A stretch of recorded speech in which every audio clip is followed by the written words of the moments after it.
जय सिया राम। कल हमने प्रभु श्री राम जी का माता कौशल्या के बीच में जो चर्चा हुई, वहाँ तक आपको उस संबंध में हमने चर्चा की और हम उसके आगे की चर्चा आज करना चाहते हैं। इसके साथ ही आपसे मैं ये भी अनुरोध करना चाहता हूँ कि कृपया इसको अधिक से अधिक सब्सक्राइब करें, शेयर करें, ताकि इसका लोग अधिक से अधिक लाभ उठा सकें। अब आता है मेन चर्चा की बात, मैं प्रारंभ करता हूँ। तो ये जब श्री राम जी ने माता कौशल्या को अपने बारे में पूरा विस्तार से बताया, तो कौशल्या जी के बस कुछ ऐसा लगा कि अब इसका कोई समाधान तो है नहीं। वैसे तो माँ का दर्जा पिता से ऊपर होता है, और चूँकि ये माता ने ही कहा है, उन्हीं की इच्छा है कि तुम बन जाओ, और पिताजी मौन है, इसका मतलब उनकी मौन स्वीकृति है। तो जहाँ माता और पिता दोनों की जिस काम के लिए स्वीकृति हो, तो एक सत्पुरुष को, एक अच्छे बालक को शिष्टाचार के अकॉर्डिंग उसको मानना चाहिए। तो मेरे पास तो अब कोई बेटा कुछ बात बची नहीं। अब सिर्फ इतना है कि मैं तुमको रोकती हूँ तो इसमें पति की बात की अवहेलना होती है और तुमको जाने का आदेश देती हूँ। तो ये मेरी समझ में नहीं आ रहा किस प्रकार दिया जाए। तो इस अब स्थिति ऐसी है कि जो तुमको उचित लगे वो करो।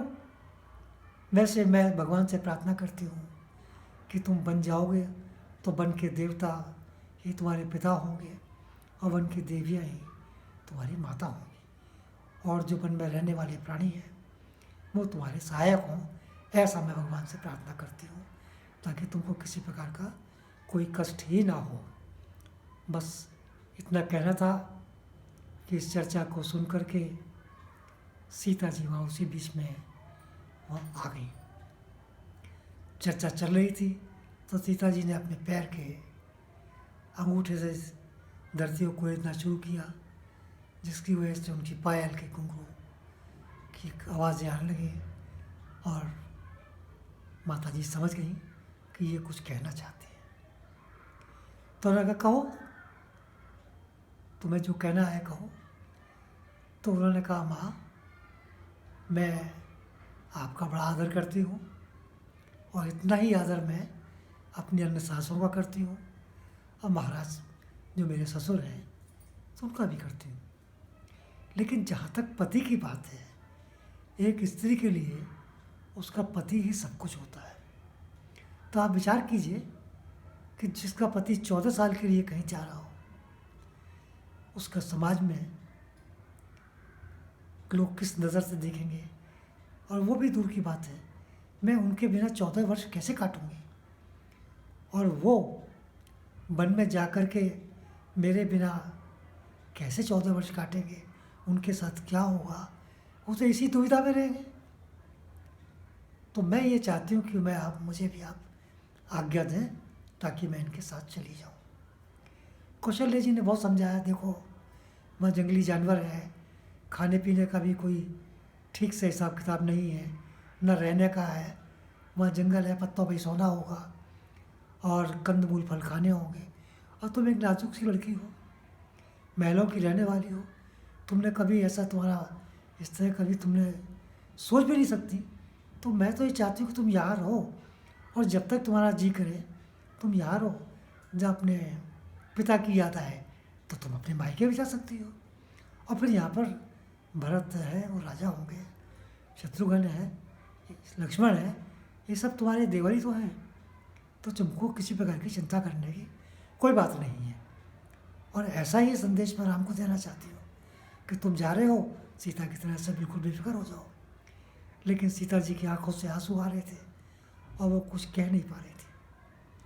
तो उन्होंने कहा, माँ, जिसका पति उसके साथ हो उसकी इज्जत सब जगह होती है। तो मैं आपसे बार बार यही निवेदन करती हूँ कि आप मुझे इसकी स्वीकृति दें। कौशल्या जी ने उनको आशीर्वाद दिया, ठीक है, मैं तुमको आशीर्वाद देती हूँ कि तुम सुखपूर्वक जंगल में रहोगी, राम की सेवा करोगी और इसके साथ साथ जो वन के देवी देवता है उनका भी तुम ख्याल रखोगे। तो उनको परमिशन मिल गई और जैसे ही उनको परमिशन मिली बस कहीं से लक्ष्मण जी को उस बात का पता लगा, वो भी आ गए और फिर उन्होंने सीधा सा आकर के कहा, भैया मैं यहाँ तो आपके बिना यहाँ क्या करूँगा, मैं भी आपके साथ चलूँगा। राम ने समझाया कि राम लक्ष्मण मैं तुम्हें कैसे साथ ले जा सकता हूँ, आज्ञा तो माता पिता की मुझे जाने की है, तुम्हारा तो कोई मतलब ही नहीं होता। लक्ष्मण जी कहने लगे, देखिए मैं माता पिता गुरु और स्वामी सब कुछ आपको ही मानता हूँ और आपके बिना मैं अवध का होना न होना एक बराबर मानता हूँ। मैं तो ये मानता हूँ कि मेरे जहाँ राम भैया हैं, जहाँ राम तहाँ अवध निवास हूँ, आपके बिना यहाँ मेरा कोई काम नहीं है। इसलिए मैं आपसे बार बार चरण वंदना करके प्रार्थना करता हूँ कि मैं आपके साथ चलूँगा। राम जी ने फिर समझाया, देखो भाई भरत और शत्रुघ्न जी इससे मायके गए हुए हैं और महाराज की दशा बड़ी सोचनी है और तुम्हारे जाने पर कुछ हो गया, क्योंकि महाराज मैं जानता हूँ मेरे बिना नहीं रह पाएंगे, तो आखिर इस राज्य को संभालेगा कौन। लक्ष्मण जी ने कहा कि मुझे इन बातों से कोई लेना देना नहीं है, इसलिए मैं चाहता हूँ कि मुझे ऐसे सेवक को सेवा का अवसर जैसा आप देते आए हैं ऐसा देते रहिए, क्योंकि इसके पूर्व में भी तो मैं आपके साथ गया था। जब विश्वामित्र जी गए थे तब भी तो आपने मुझे साथ ले गए थे और मेरा राज्य से क्या मतलब, मैं राज्य क्या जानूँ राज्य कैसे चलेगा, और मेरे तो सब कुछ आप ही हैं, मेरे तो जीवन के आधार ही आप हैं। तो राम ने कहा कि देखो अब समय कम है और ज़्यादा मैं इस पर चर्चा नहीं कर सकता, तुम तुरंत तैयार होके आ जाओ और अपनी माता जी से परमिशन भी ले लो इसके लिए। तो वो गए, उन्होंने सुमित्रा जी को पूरी चर्चा बताई विस्तार से। तो माँ का हृदय देखिए, सुमित्रा जी ने कहा कि देखो जब राम यहाँ नहीं है, यहाँ जानकी नहीं है, तो मैं समझती तुम्हारा भी यहाँ कोई काम नहीं, तुम्हारे बिना उनको वन में भी तकलीफ होगी और उनकी सेवा कौन करेगा। तो इसलिए मैं तुमको पूरी आज्ञा देती हूँ कि तुम उनके साथ जाओ और उनकी ऐसी सेवा करना जैसे माता और पिता की सेवा होती है। वही तुम्हारी माँ है, वही तुम्हारे बाप है, ऐसा समझना और मेरी तरफ से निश्चिंत हो जाना। अब तो वो होगा जो प्रभु इच्छा होगी, तो इसलिए मैं तुमको अपनी तरफ से आज्ञा देती हूँ। बस इसके बाद वो तीनों वहाँ से निकले महल से और सीधे दशरथ जी के पास जब चले तो बाहर जो भीड़ थी, जो लोग उनका इंतज़ार कर रहे थे, जिसमें ख़ास तौर से उनके मित्र और वहाँ की प्रजाजन जो बड़ी खुशी मना रहे थे कि अभिषेक होने वाला है, लेकिन जब उनको पता लगा कि ये तो तीनों ही बन जा रहे हैं, बस वो रोते बिलखते उनके पीछे पीछे पीछे उस महल तक आ गए। तो उन्होंने जा कर के राम जी ने दशरथ जी को उठाया और उनको कहा कि पिताश्री अब आप हमें आज्ञा दीजिए। दशरथ जी को सुमंत जी ने हिलाया कि महाराज राम आपसे आज्ञा चाहते हैं। दशरथ जी ने कहा कि देखो मैं तुमको कुछ नहीं कह सकता, लेकिन उन्होंने जब उनको ये पता लगा कि लक्ष्मण और जानकी भी इनके साथ जा रही है, तो दशरथ जी को बस बहुत बुरा लगा। उन्होंने बहुत समझाया, हर तरह समझाया कि भाई हमने तुमसे तो कहा ही नहीं, न तुम्हारे बन जाने के लिए इन्होंने कोई ऐसा वरदान मांगा है, आखिर तुम क्यों।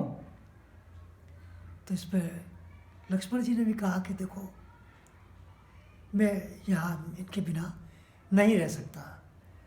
और जब जानकी का नंबर आया तो उन्होंने कहा पिताजी आप भली बात ही जानते हैं कि मैं अपने पति के बिना नहीं रह सकती, और किसी स्त्री का उसके पति के होते हुए उसके साथ रहना ही ये न्यायप्रिय है।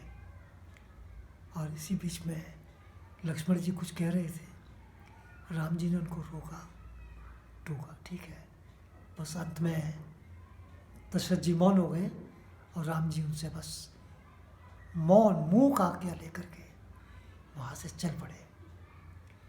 वो आगे जैसे चले तो पूरी अयोध्या वासी उनके पीछे पीछे, मत जाओ राम, मत जाओ राम, रुक जाओ रुक जाओ। और रोना बिलखना, एक अजीब सा वहाँ पर वातावरण था, आप मेरी बात से अंदाज लगा सकते हैं।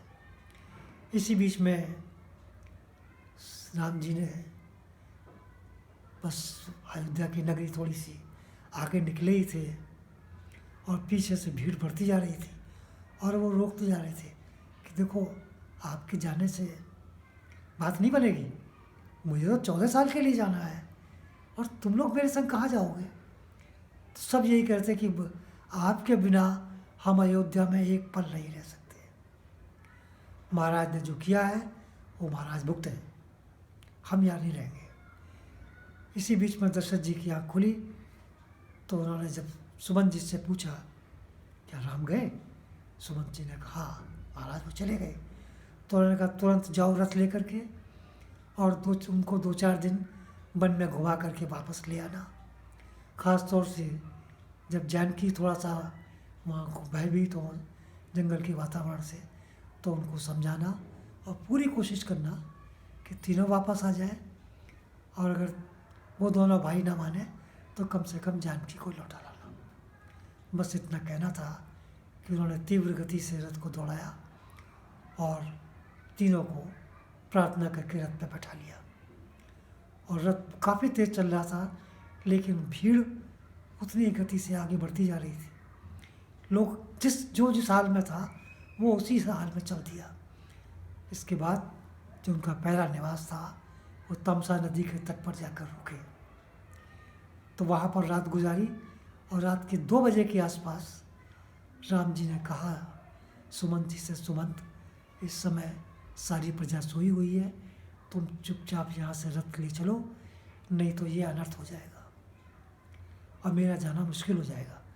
जब सुमंत जी पहले तो तैयार नहीं थे, फिर वो तैयार हो चले, तो उन्होंने कहा देखो ऐसे चलना कि रथ के पहिए का जो डायरेक्शन है, जो उसकी दिशा है, उसको लोगों का अनुभव ना हो सके कि रथ गया कहाँ है।